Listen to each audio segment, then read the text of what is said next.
మధురలో కంసుడు రాజు తన సోదరి దేవకి మరియు భర్త వసుదేవుని ఖైదీ చేశాడు. వారి 8వ సంతానం తనను చంపుతుందని ఆకాశవాణి చెప్పింది.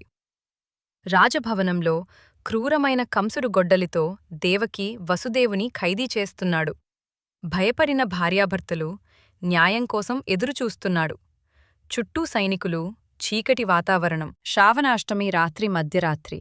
ఖైదీ గదిలో దేవకి గర్భం దాల్చింది. గొలుసులు మూసుకున్నాయి. ఖైదీ గదిలో దేవకి సంతానోత్పత్తి చేస్తున్నది నలుకలు పట్టిన గాడిదలు.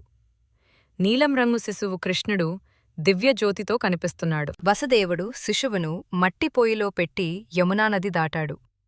శేషనాగుడు వర్షం నుండి రక్షించాడు. వర్షంలో వసుదేవుడు పొయ్యిలో కృష్ణుని లాగుతూ యమునానది దాటుతున్నాడు. పైన శేషనాగుడు 5 తలలతో ఆవరించి ఉన్నాయి.